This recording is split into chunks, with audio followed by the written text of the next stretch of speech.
non-contact sexual offence is a serious crime. There are no such things as a minor sexual offence. The training shows how underreported these offences are and how victims have had to change their approaches to lifestyle, and nobody should have to do that. There'd been an incident in which a child had been playing in a local park. A male had approached the child and exposed his penis to her, and the child had run out of the playground and told her dad. The dad went over to the male and challenged them, and had the foresight at the time to take an image of the suspect and sent that into the police. We started conducting inquiries. I had real concerns about, had they previously offended before and would they offend again in the future? The non-contact sexual offence training has reinforced for me how important it is to deal with these offences seriously from the outset. It's really showed me how the impact on those victims can be just as serious and just as long-lasting as if it were a contact offence. And it goes much wider than the psychological and the emotional impact. These victims are often changing their lifestyle and routine because they're so impacted by what's happened to them.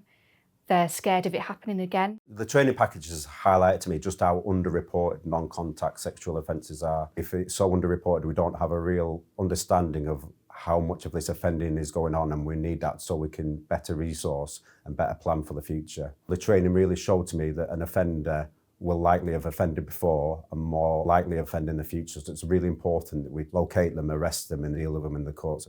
These crimes are serious.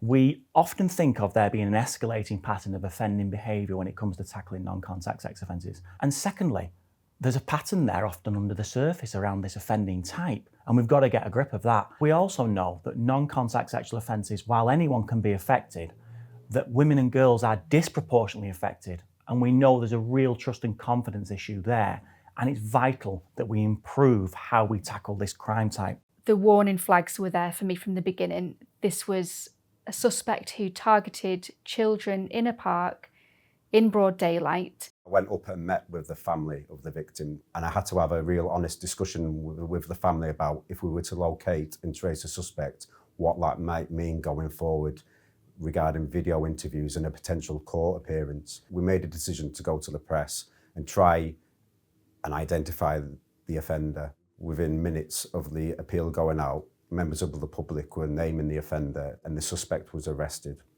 During that time, I had to go back to the family and have, again, an open and honest conversation with them that not only we found the suspect, but it was a high-risk sex offender with previous offending. And that open and honest conversation obviously concerned them, but I managed to alleviate some of their fears. And they agreed that for their daughter to be video interviewed by an appropriate member of staff. I managed to conduct some more witness statements and then interviewed the suspect. The suspect admitted being in the location at the time of the offence, but denied the offending. After that, the team worked really hard together to build the case file and put together a quality package that we could take to CPS. They authorised for him to be charged, and we remanded him into custody that night. At the first hearing at Magistrates Court, the suspect pleaded guilty to what he'd done and was later sentenced to prison. Being able to recognise the risks from the beginning, taking urgent action and really working together as a team, which are all things that the training highlights, led to us being able to take a dangerous offender off the streets. The training has really positively impacted our force. It's helped us to improve our accuracy with crime recording. I also think that we've improved our standard of investigations. We're delivering a really standardised, excellent approach to any report of non-contact sexual offences that comes into Lancashire. That is then improving the outcomes for ourselves, helping to improve the positive outcomes for our victims, and ultimately improving trust and confidence with our communities, and that these people who have been victims of crime or families of survivors have got the confidence now to speak to the police. The package itself is available on College Learn, which is accessible on the platform available to all the Home Office forces. The uptake has been outstanding. We've seen over 80,000 completions across the police community now, which is